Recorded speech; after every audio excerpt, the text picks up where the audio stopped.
Thank you, everyone. Welcome to this exciting webinar that we have today. It talks about how you can detect errors using AI within your code base. So I am Todd Blaska. No, I'm not. I'm Shrikant. Yeah, I don't look like a Todd. I am replacing him for today because he's out somewhere in Europe having a martini. So I'm going to facilitate this meeting. We have here with us Rishi Singh. He's the founder and CEO of Sapient.ai. So welcome, Rishi. Hey, thank you, Shrikant. Fantastic. So let's get started. So in terms of the first thing, right? Let's talk about why this topic is so important, right? Why is it crucial for organizations to find bugs early? And how are you doing it? What are some of the benefits that your teams and your customers have seen? So why don't we kick it off with this question? Yeah, no, this is a really great topic, and especially, myself being, the leading some of the engineering organization for, such a long time, it's really close to my heart. The finding bug early in the cycle is extremely critical for everybody. And, I would emphasize, especially for the startups, because, there is a general tendency to build more features and to build more enhancement, the newer things that can help them gain more traction. But you often end up deprioritizing the quality. There is always a rush to ship more features, but the reality is that if you don't prioritize fixing the bugs early in the development life cycle, it's going to have a really long lasting effect. And, it's a critical, primarily because of these, three, four reasons, more from the engineering perspective. Number one is the efficiency. I think, it's much harder to fix the bugs, if you find something later in the development cycle. And so when we're talking about the early in software development life cycle, it's really about finding something, during the development itself, as you're building the new features and you're writing the code and you are trying to test it at the unit level, integration level, and, you're finding it. Maybe once you push the code to your, the PR environment where there is a first layer of the code integration, that's where, it's checking all the code hygiene, running, some of the sanity checks. And if you're able to find the bugs, that's great. Like, you can turn around quickly and you can fix the bugs. As it's moving, beyond the CI environment, once you get into this UAT, like, user acceptance testing, or maybe, leading to the production environment, typically the mindset changes. And so if you talk to most of the developers, the mindset is like, hey, now it's found in the user acceptance environment, let it go. And, probably we can, fix these bugs in our next release and so on. But the challenge is that if you talk to any of the developers, probably 70 to 80% of their time is spent in just setting up the environment and getting into the context and probably reproducing the bugs so that they could fix it. And then they are able to like fix the bug, test it and probably productionalize it. But the majority of their time is just spent in getting to the point where they could fix the bug. And that is the efficiency we are, talking about. For every organization, be it the startup or the larger organization, we have to build a culture where you find the bug early in the dev cycle and to fix it. That is the most optimal uses of their time. So this is the one part, the efficiency that we're talking about. But the second thing is even the quality.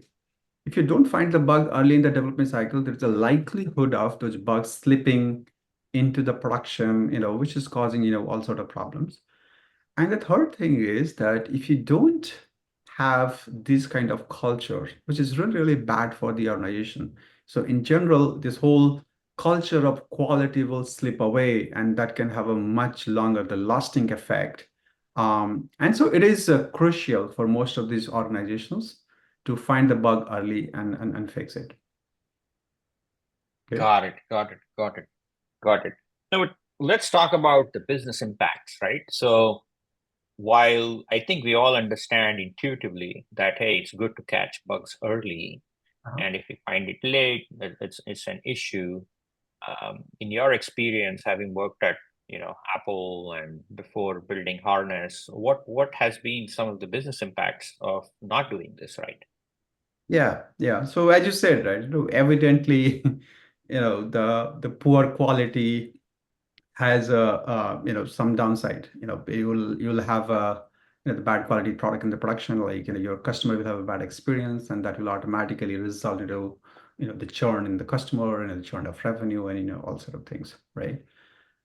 But what business leaders need to appreciate that if you praise too hard and if you don't allow the engineering leaders to evangelize the culture of striking the right balance where they are prioritizing finding and fixing these bugs early in the development cycle rather than rushing to get things done in a in a really fast-paced manner, then it will have the certain consequences. And I, in my experience, and especially working at the so many different organizations, I have always seen that these if you create like really like tight schedule, and if you have this kind of culture, then you end up following up with some kind of special project or some special timeline. One way or other, you have to go back and fix those bugs. But the challenge that you will run into it is once the bugs are in the production environment, you are under pressure, your customers are asking to fix this ASAP. And then the most of the developers will have getting back into this context, and then they're fixing it. And so typically this becomes a project on its own.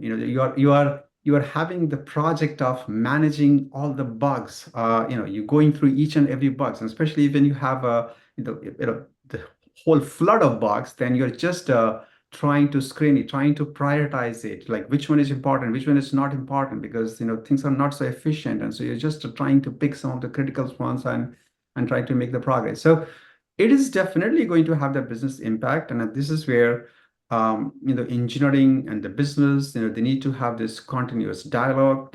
Make sure you set up the right culture where there is enough attention is paid early in the development cycle itself. And so overall, the product quality is great, right from the beginning, instead of coming back and trying to fix things later on. Got it. Got it. Yeah. Yeah. Great. So let's shift the topic a little bit more, Rishi, right? So we all hear about this shift left approach, where people are now expecting developers to do more magic, right? So they have to write code, they have to write test cases, they have to test, they have to do CI/CD, do Yeah. sanity, and push it to production. This is becoming increasingly crazier and crazier. So Mhm. what are your thoughts on that? And have you done this in your company? Yeah, yeah, 100%. The shift left is probably the phenomena in last 5 years. But you and I probably we are all old enough. We have seen how the teams were operating. People used to have this siloed process where the developers are building the product and then giving the product to the QA team. They were doing all the testing, and the QA team were coming back with the list of the bugs. The development teams are fixing those bugs, giving to the QA again. And there is always a sort of friction between the development and the QA team. And let's say, we finally come to an agreement that okay, it's in a reasonable state. There are not so highly, critical bugs, and now it can move to the production environment. Then you are working with the operations team to deploy it. And, there is always a bit of a gap in providing the spec, how the software is going to deploy it, what kind of infrastructure that is needed. And then there's a whole lot of things. And so the shift left is a sort of answer to many of the problems that we experience in the traditional software development lifecycle. Um, where there are the different teams who are operating with the different kind of mindset. I think shift left is sort of an answer, like it is something that got evangelized in some of the leading organizations like the Google and the Facebook, where there is no QA team. There are the developments, and they are responsible not only to build the new features, but also doing the testing. And they have been empowered with these various platforms where they can take these features all the way to the production environment.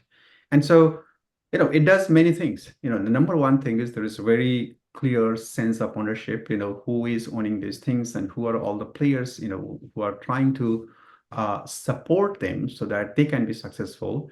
Developers are always sitting at the crucial stage here.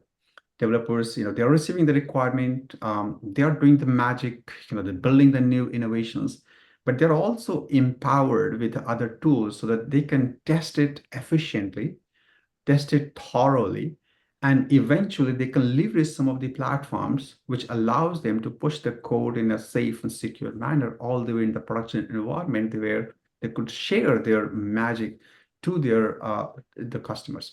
And so, shift left, it's an amazing phenomena, which has happened. It's a very, very natural response to some of the challenges that was seen in the traditional the software development lifecycle, where now there is no back and forth iteration between dev team and the QA team. There is no friction. I still see the many of the teams, they are they're struggling a bit to fully embrace the shift left, because the reality is these are the different set of the functions. It requires a bit of a different set of skill set, different mindset, and so it's equally important that people recognize while executing the shift left within the teams, and they become successful. Got it. Got it. And so how have you implemented it at your company now? Yeah, yeah. So again, every time I talk about these things, there are two part of it. One is the culture. I think which is really, really important for in the most of the organization. You have to set the right culture, and then you have to empower the individuals with the right tools so that they can thrive in that culture. And so wherever we worked, here at CPN.ai, even at Harness.io, the previous company that I co-founded, so typically there is a very clear communication about who is owning the product and the features. And there is absolutely no ambiguity about somebody doing the development and other person owning the quality, which was the case. Like, oh, I built a certain feature, like quantity is not of my problem. And I think there is the QA team, who are struggling to ensure the quality is taken care. So that is one part that we've done. But at by our organization, especially at Sapient.ai, we have been embracing some of the cutting edge technologies. For example, we are really, really big on the unit testing. And so we have been leveraging our own AI-based platform to generate all the unit tests. And so, our code coverage can, never go down. And I think this is how like, we have been successful where, we put the right emphasis, very clear guidelines. We put some of the governance rules there, and then we empower with the right tools. Got it. Got it. Got it. Now, so let's shift gears a little bit, right? Mhm. So let's talk about this whole idea of catching bugs early. The software, we have been developing software for the last 40 years, right? It's going on, and we all talk about catching bugs early. Why has this not been solved? Well, why is this such a tough problem? What are some of the challenges people face in this? Yeah. Yeah, yeah. No, no, this is really, really, the great question. I think, this whole QA, the software testing, is not a new problem. It has been there ever since the software has, started. I think there are some historical reason for it. Back in the software development life cycle was defined as a development, then do a testing, then do a deployment, and the final you do this maintenance. And so in some way, it didn't encourage this culture of quality to be ingrained in the team environment early in the cycle. And so again, worked for many organizations, including Apple. In back in days, I worked at Cisco, and you could clearly see that they have, people have a different priority, different different parameters for their success. Like, somebody who is working on dev team, like, how fast they can build a feature and do it. Like, does it work? Does it have a quality? Does it have certain issues? Oh, it's none of my problem. Let the QA team take care of it. So it really didn't encourage the right culture in the first place. Now, it has happened only in the last few years, last 5 years, where like things have started shifting. So ever since this DevOps thing, that kicked in, the most of the companies are really rushing to deliver things, much faster. And I think this is where like a lot of responsibility came to the development team. Now people are doing the test automations, and um, so now, the people have a bit of a different mindset, right? So that is a one problem why this has not been addressed. And the other challenge is that I think the most of the tools that people had it was meant for the old way of doing. And so you'll see like plenty of organizations, they have built the tools which helps the QA team to do it. And so anytime when you have a tools for the QA team, that means things are not getting picked up in the dev cycle itself.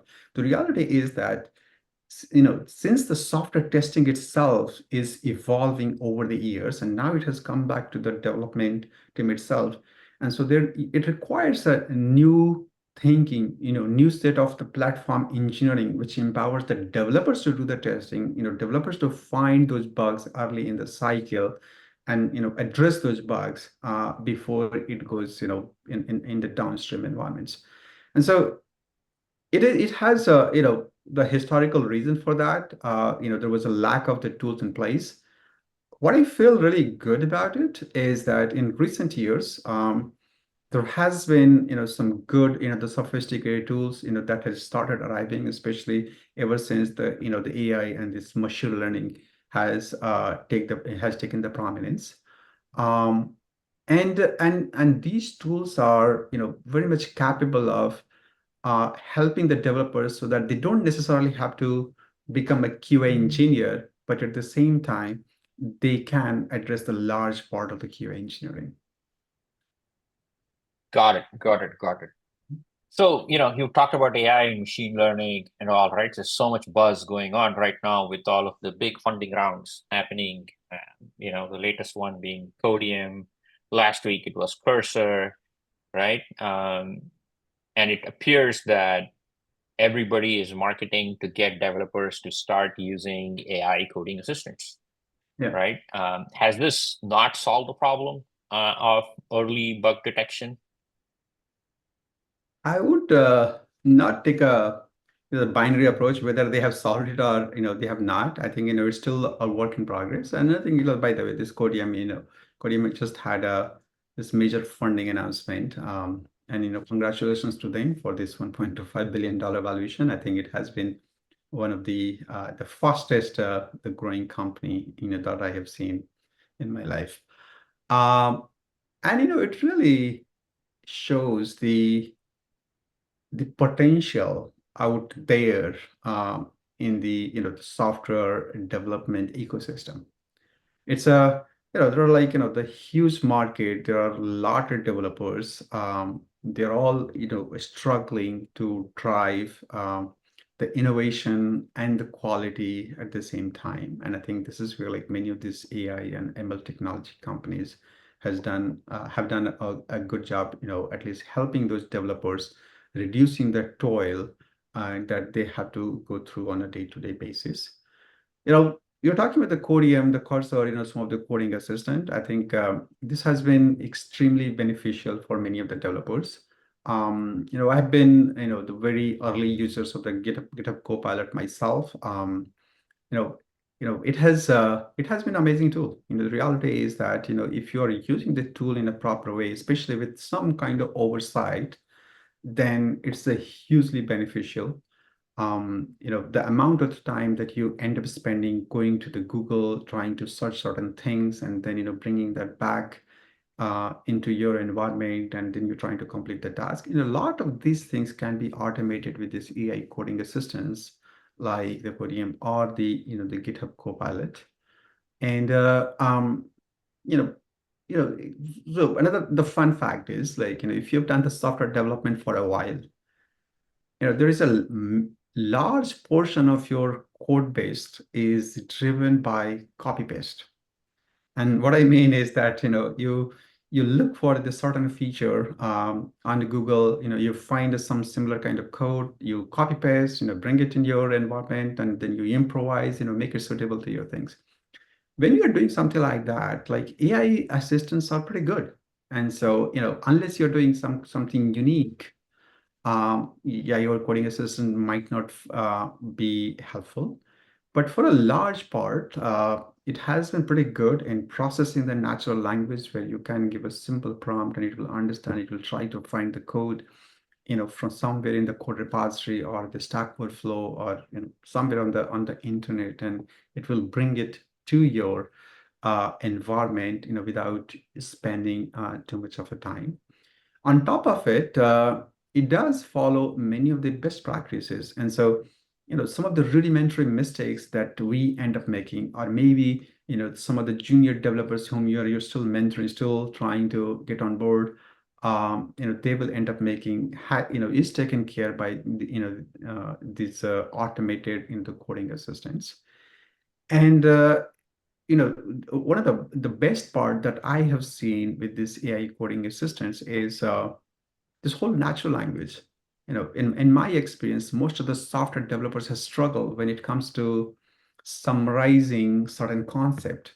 If they have to write a comment in the code, what is this method all about? What is this class really trying to do it? If they have to summarize the change set in their, the pull request, they often struggle. And I think this is where the AI coding assistant has been hugely beneficial, and it's a helping developers not only become more productive, but they're also having a better experience because they don't have to go for some of these repetitive tasks, or they don't have to scratch their head like just trying to come up with something that they are not comfortable with. um, so yeah, I think, I'm not surprised with the traction that, the Code MVI has seen. The GitHub Copilot has been, the pioneering the way. And I am pretty sure, like, given the size of the market, there will be the more number of companies and the more tools that will come and play. And, of course, like, it has a long way to go, but, this is all, these are all, really awesome welcome sign. So, but how have these coding assistants solved the testing problem? Like we are talking about bugs here, right? We want to catch bugs early. And do you think, like I would assume that just because you're getting all the best practices and other stuff, Mhm. you would have fewer bugs when you use a coding assistant, right? So, and they can also write some test cases, etc. So what's been your experience? Yeah, yeah. So again, my experience is like, the coding assistant can do a certain things. It can bring certain best practices. If there are some, rudimentary mistakes that you're making, it can definitely detect and do it. It can also do a bit of, the writing the unit test and other things. But this is not the silver bullet. And I think that's where, you see there are the multiple tools. They're all leveraging the AI, but they are specialized in a certain way. AI coding assistant is like more like the generalist, which will help you doing the development on day-to-day basis. But there are the tools, which are specialized in the code reviews. There are the tools that are specialized in testing. I can speak for the Sipent AI. We just do this unit testing. We go really, really deep, and we leverage the AI, and we want to make sure, the software developers receive the comprehensive coverage when it comes to the unit testing without much of a overhead. And so if you bring this multiple angle or multiple tools of this AI, and if you start leveraging, if you combine all of them together, then there is a large portion of the bug detection is taken care in the development cycle itself. Got it, got it, got it. Um, I think I know the answer to this question, but I'm going to ask this to you anyway, considering, what you talked about, team and culture and, instilling the quality culture within your development within your developer organization. Um, what compelled you to start Sapient.ai? Let's go into that. Yeah. No, I think this is really a great question. So, for the audience, I don't think like, I went through this extensive details about introducing myself. So, before launching this company that I did last year, this Sapient.ai, I also co-founded the other company, Harness.io. It has been more than 8 years. And, for the people on this call, I think Harness.io is a leader in the software delivery platform. So essentially, as a developer, when you're building the software, when you're ready to ship the code all the way to the production environment, you use, the Harness.io to create a pipeline, and that pipeline is capable of, taking the code all the way to the production environment. So the developers tooling and the developers productivity is something, always close to my heart. What I had experienced during, my time at Harness, when I was a CTO over there, when I had a fairly large, the engineering team, working for the Harness, is that, once you conquer the delivery aspect of your software development, the software testing is a next frontier.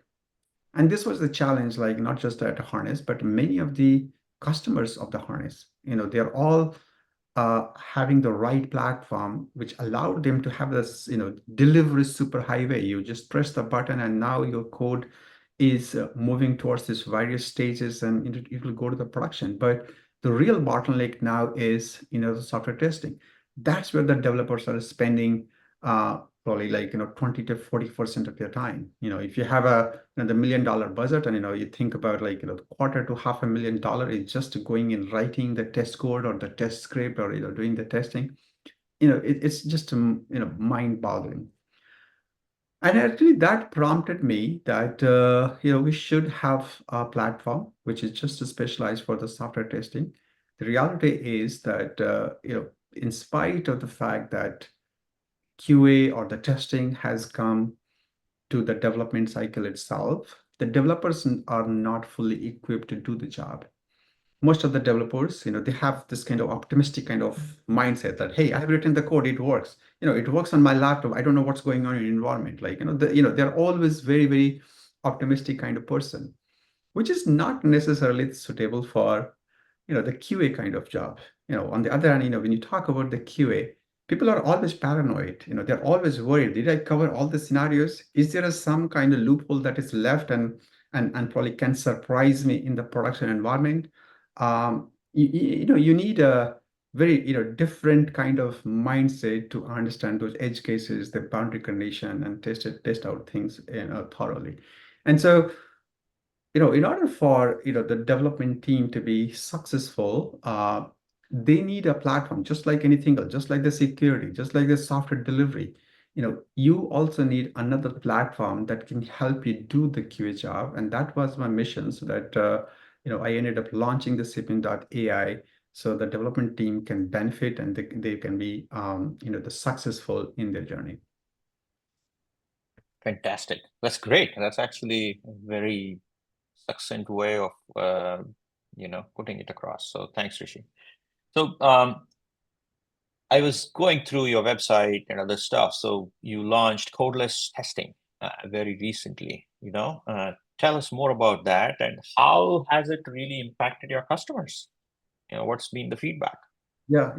No, this is really a great question. I think we launched our product last year. We have been working with many users, the many customers who are leveraging the Sapient AI product to generate the unit test, create the high code coverage in their environment.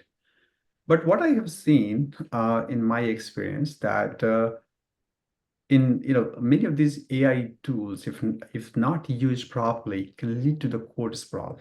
And so, for example, this unit testing is one of those areas where everyone understands the benefit of unit testing. And if you're doing this comprehensive unit testing, you end up accumulating close to 2 to 5 times amount of the code being tested in your repository. So imagine that you have written 1,000 lines of the code to deliver some functionality. Now you end up adding another 5,000 lines of the code in the repository just to do the testing. Now, the code is never an asset, like it's always a liability. Like you have to maintain it because your underlying the functionality is evolving, the ecosystem changes. Today you have some JUnit 4, as a library. Tomorrow you will be doing the unit testing with the JUnit 5. Maybe the JUnit 6 will come 2 years down the line and so on. And so there is always an investment that the companies have to make to maintain the extra code. And so Cyprian codeless was an answer, and I think this is really the radical new approach of this software testing. I hope the industry adopts that. Um, the the emphasis here with the Cyprian codeless is that we bring all the benefit of the testing to the software developers without creating extra overhead in the form of the code. And so you do all the testing, the input, you do the unit testing without having, writing more, the unit testing code.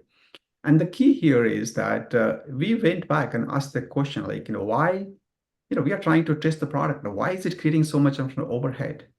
And the answer is that, testing is never about more code. Testing is all about testing your functionality with some input set, and you expect some kind of input set, and provided this input set and output sets are matching, these are all good.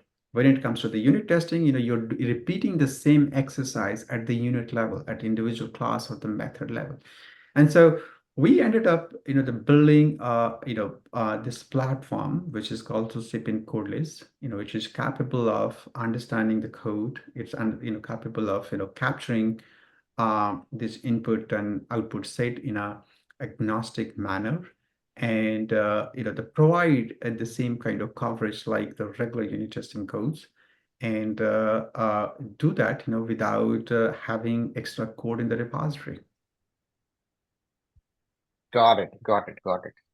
Got it. And what's been your customers' feedback on this? Do they buy into what you're prescribing? Yeah, 100%. I think the customer feedback has been great. I think, if you go and, talk to, any other developers, of course, writing the test code is a challenging. It is very laborious, very time-consuming process. But the worst thing is maintaining it. And so, it always slows you down. You have extra code, which is referencing the rest of the functionality. And so anytime if you're making some changes, not only have to make the changes one place, but 10 other different places. And so the customer feedback has been great, especially those developers that they can see that this unit testing doesn't bring extra overhead to them. And I think they have been blown away, all the different customers that we have approached so far. Fantastic. Fantastic. Cool. So, for the benefit of the audience, can you give us a quick demo of how this whole codeless testing works? Let's kind of dive into the details. Totally. Let me share my screen. 1 second. Are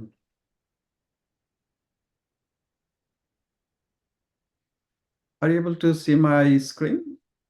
Yeah. And what do you see? Do you see my slide deck? We see your slide deck. Yes. All right.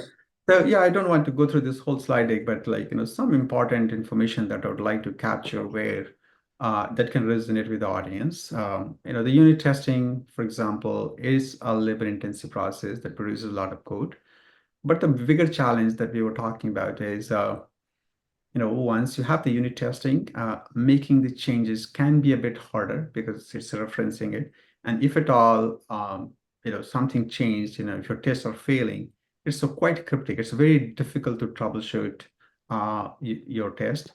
You run into this problem where most of the developers will go back and try to comment the test, which is a common thing. And then, it does require this extra skills, more like the QA skills, and, it will require this maintenance. But this is the codeless where, we have turned things around. We have adopted an approach where, we emphasize on inputs and outputs.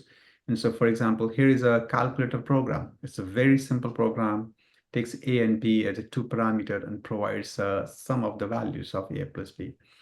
And so you ask the question, how do you test it? If you are capable of capturing the value 2 and 3, and if the output is the 5 all the time, your problem is solved. But since we didn't have the nice magical tool that could potentially capture and that can perform this job on a consistent or repeated basis, we end up writing the code. But here is the Sapient code list that will magically do it. And if at all that contract is breached, it will raise an alarm and it will do it without bringing extra, the code for the maintenance. Here is a sample, the unit test code, it goes through, set of statements, preparing it, but then invoking it and finally a bunch of assertion statements. It doesn't have to be so much of a boilerplate, it can be a much nicer form, simple input and simple output. There is a dreaded exception, that you'll see, if you have the unit test and let's say underlying functionality had changed, then your tests are failing and now you have a responsibility to follow the trace, try to figure out what are the values, the different variables, and how should you fix it. It doesn't have to be like that. The Sapient Codeless is one of those very powerful platforms that can capture those details, and it can be very, very specific, very targeted to the developers about what exactly has changed and what needs to be adjusted. And let's say if those changes were done intentional, where the failure of the test is not because underlying functionality is bad, it's just the test has not evolved as per the new spec.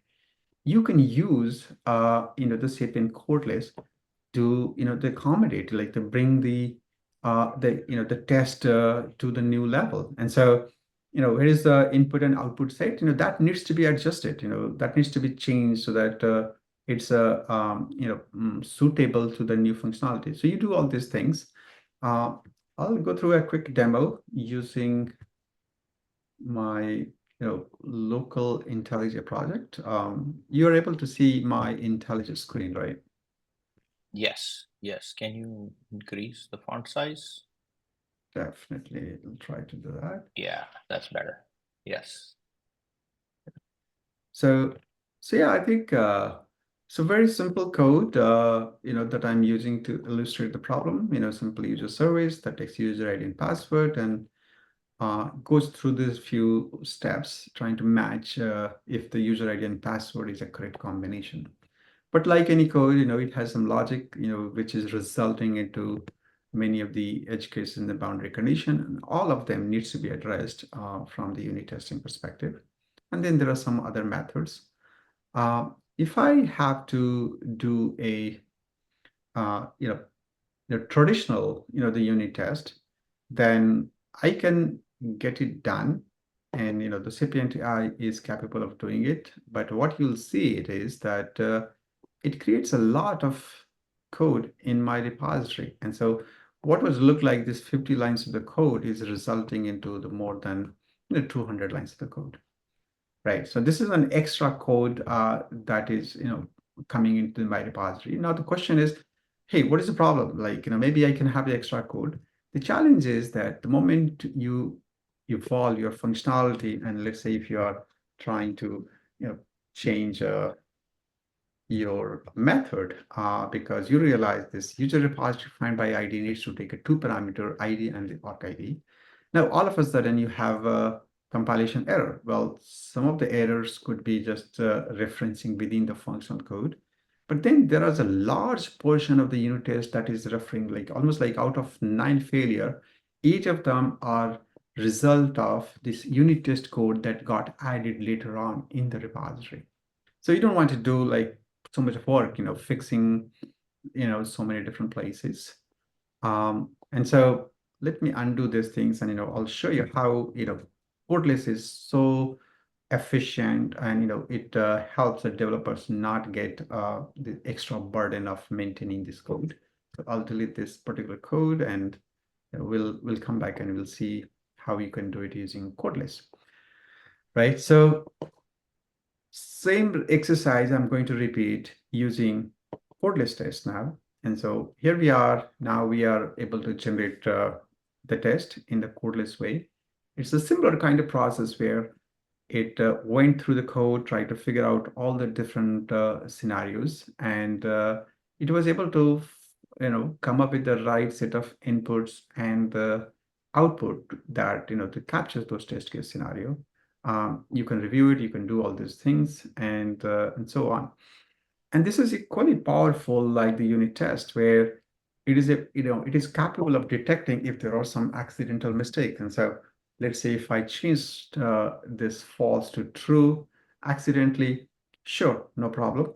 I think, the codeless test is capable of, detecting those accidental mistakes, bring it to your attention, and then you make a call, whatever is needed. And so that was an accidental mistake. This test is failed.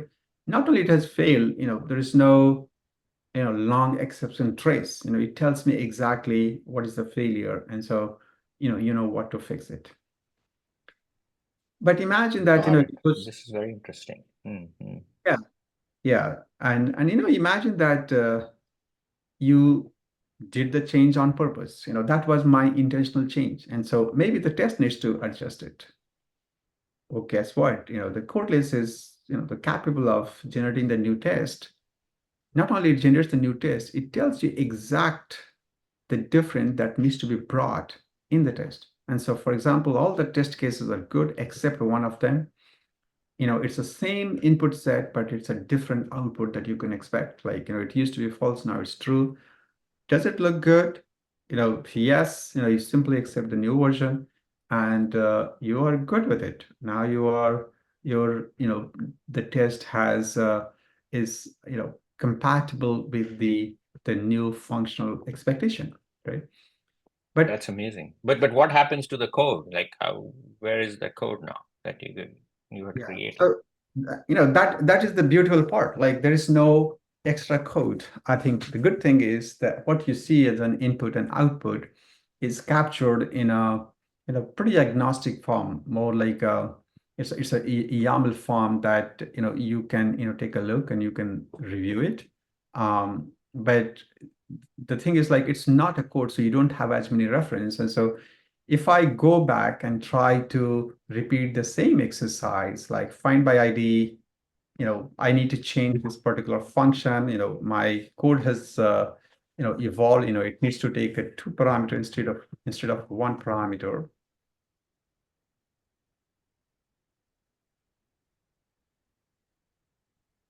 Right?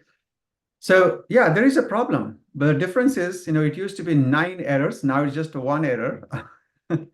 And you know, if I'm able to give the value, I am good. It's done. And so it's so easy to refactor my existing code because I don't have the extra code in my repository. And so obviously, if I go back and try to execute the test, like many of these tests are going to fail because now there's method signature and many things have failed. It's failing. I know that existing test will fail because I have changed my underlying functionality.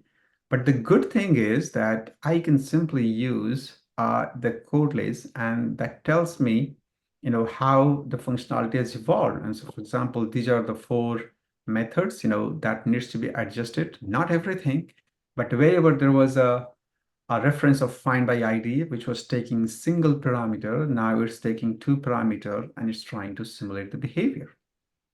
Interesting. So every the test cases that are being impacted by these this change, they are presented in the simplest, the friendliest form to the developers so that you can analyze each one of them.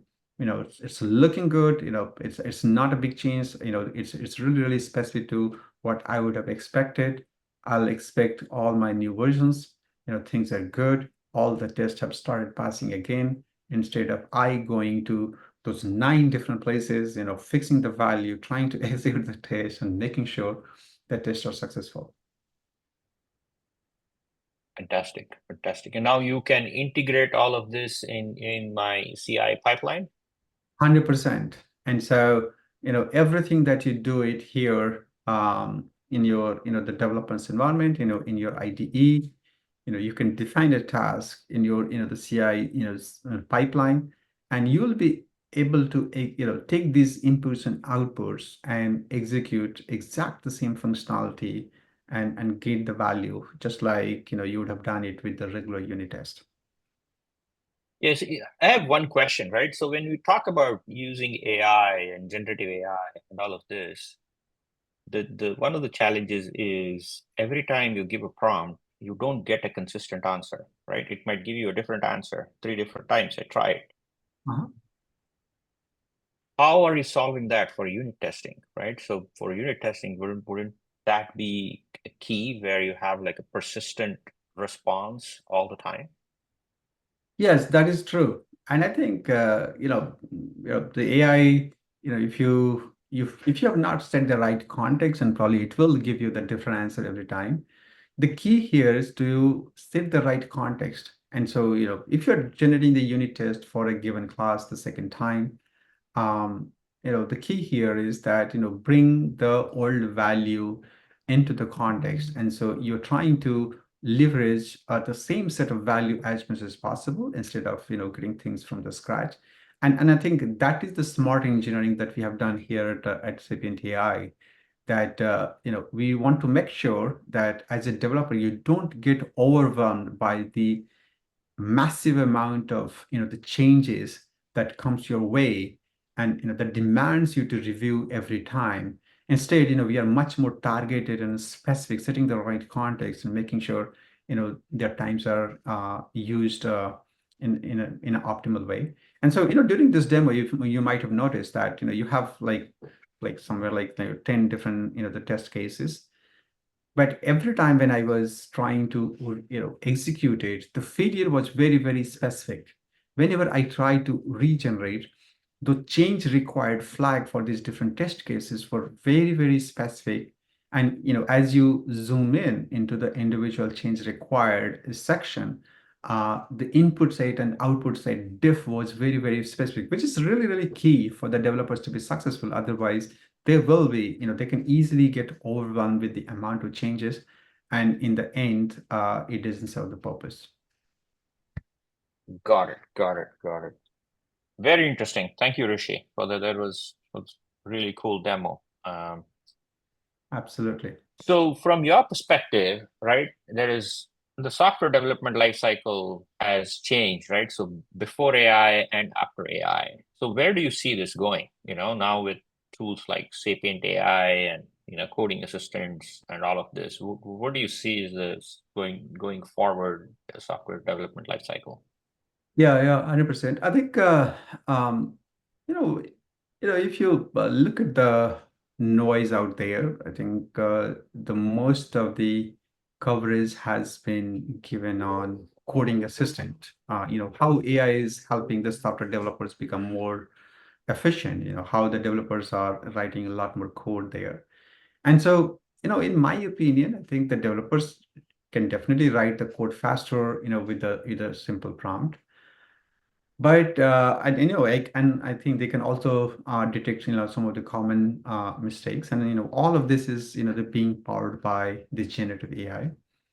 I think that as the world is moving towards this whole agentic AI, and so it's not just a one simple generative AI which is helping you complete the prompt and writing the code, but there are these multiple AI agents which are trained in a different way, and these are specialized to do different type of job. And I believe this multi-agentic approach is where the worlds are moving towards, and software development cycle is definitely going to be impacted by that. I'll tell you, like, at Sapient AI, we are using one product called the Code Rabbit, and this is just a very much for the code reviews. And so, we discovered that, a lot of our senior engineers are spending time just doing the code reviews. And, why do they need to spend so much of time? Like, some of the basic steps can easily be taken care by this AI agent. So I see that, software development life cycle is, heading towards this multi-agent approach where, one agent is being used for the better coding, better development.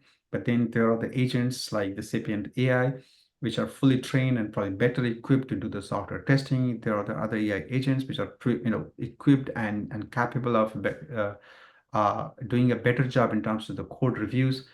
And eventually this will go all the way to the operationalizing things.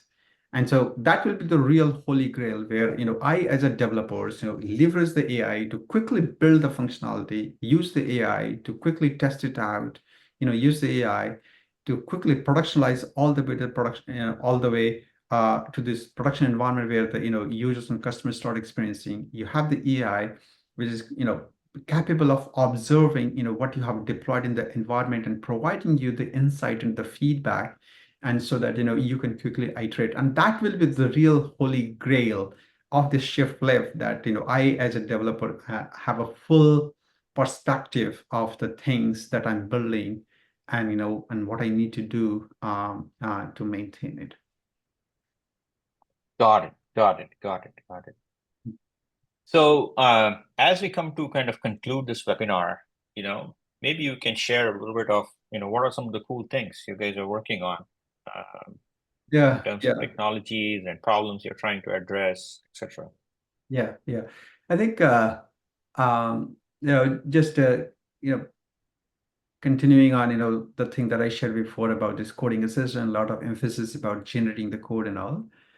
I think for the developers to be truly successful in the testing area, they need to be helped in multiple fronts. And so I'm sure, like, most of the audience, familiar with this whole unit testing, integration testing, and end-to-end testing. And when you're talking about the testing, really trying to create the best experience for your end user, and they're not as as particular about the unit testing, integration testing. And so you can expect some news in regards to the integration testing. It is a very, very interesting area, but it's extremely challenging given the fact that industry has moved towards microservices kind of architecture. And so what looked like the simple application has broken down into hundreds of, thousands of the microservices that has brought a lot of operational complexity. And if you look at the developers are always struggling to create the right coverage, do the testing from the integration point of view. So you can definitely expect the some announcement coming weeks and months from the CPNTI in regard to the integration testing.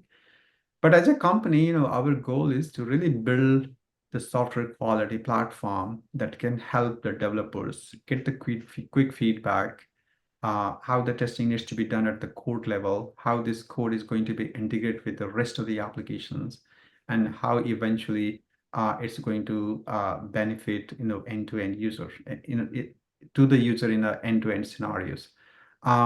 So that is our goal. I think definitely, like there are a few products which is there in the queue, especially in regards to integration testing. It can definitely be expected there. Great, great. So, as final thoughts, right?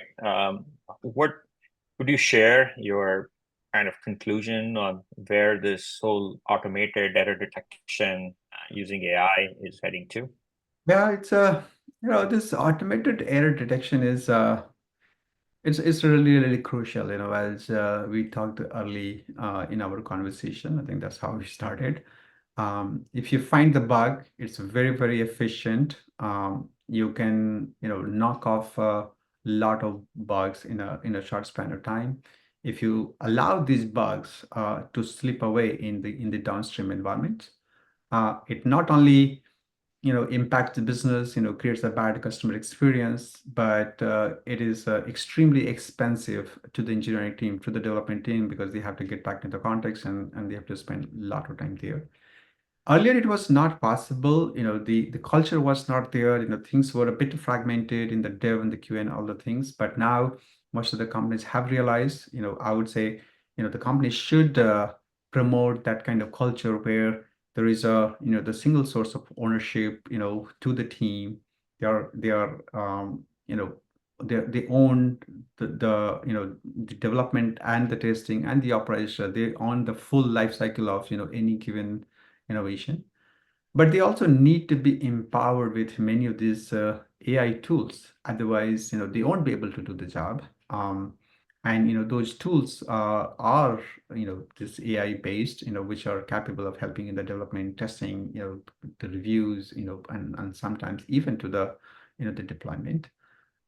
So my final thought is, it is a irreversible process. Many of the companies have adopted this already, and whoever is not, I would strongly encourage, shed all the fear about the AI and other things. Adopt wholeheartedly. Not only it will bring the innovation and the productivity to the team, but it will also create the best experience for their developers internally, which is really, really important for them to be successful in the long term. Got it. Got it. Hey, so I think there are some few questions coming from the audience here. So I kind of wanted to take the next 5 minutes to run through that. So in terms of the market for overall, unit testing and AI-based stuff out there, looks like there are several products in there, and there's one question from somebody here talking about how is Sapient AI different from DiffBlue? Yeah. So I think DiffBlue does provide, the unit testing the product. I would not to comment too much, the details about the Deep Blue, like, exactly to do. But what I can tell is the Sapient AI has come up with a very unique approach of doing things in the codeless manner. So it's not just about the Deep Blue, but like any of the competitors out there, um, none of them have this new, the codeless approach, which doesn't create a burden on, the software developers in the form of, overwhelming amount of the code in the repository, and the Sapient does. And it also has this flexibility of having the entire solution in the on-premise model, having in that disconnected manner, and the overall the quality of the code or the unit test that is generated from the Sapient AI is of much higher. And I think I would encourage most of them to go to the Sapient.ai, to sign up and try it out. We have our the version of the product available as for free, in the trial for 30 days, and probably they can see the difference there. Got it. Got it. Got it. Got it. All right. So here's another question. This is from a head of engineering. So if I want to implement this kind of new radical approach of using AI for testing, what are some of the steps that I need to take to kind of get started? Yeah, it's a really, really very, very easy process. I think probably we'll have to learn a bit about, like, what you want to do. If you are coming from, the enterprise background, then, the security is definitely at the top of your mind. And, the Sapient AI can help you do that. There are the multiple ways we address it. We have a very strong governance as a part of the unit testing. And so, once take this enterprise deal with the Sapient AI, we can even take it to this on-premise model, um, where none of the code or anything leaves your premises, and you're able to generate the unit test. As far as your developers are concerned, it's a frictionless process. They could go to our website. They could just simply sign up, enter their email address, and if at all there is a license that is provisioned to that email addresses, it will automatically get assigned. And so, you know, uh, you know, the way Sapient AI works is we have a plugin that is published to the developer's IDE in the JetBrains marketplace. And so as a developer, you can install it, without any friction. You can get started, quickly, and then, it will have the license provision. And, we can we can have this, as a follow-up the conversation, if there is a larger requirement from the enterprise perspective. Got it. Got it. So there's another question here, which is like, my team uses Visual Studio. Do you guys support that? Our platform right now is more on the Java side, but I think, you can expect, some news in coming weeks, probably coming weeks or month. The Visual Studio is one of the, the leading, the IDE for the JavaScript, Python, and, many other languages. And we have been a bit strategic about having full-fledged support of Java on the IntelliJ. But Visual Studio will be supported, as we will start bringing the support for the JavaScript, which is there, going through some alpha testing, and, probably it will be out there soon. Great. Well, I think that comes to the end of this webinar workshop. So thank you everyone for joining. Again, Rishi, thank you for taking the time to be here on this and sharing your your perspective and updates about what's happening at Sapient AI. So if people need more information, you can always visit sapientai.ai and feel free to write to us. Thank you and have a great day, guys. Bye. Wonderful. Thank you. And thank you, Shrikant, for hosting it. Appreciate it. Thank you, everyone.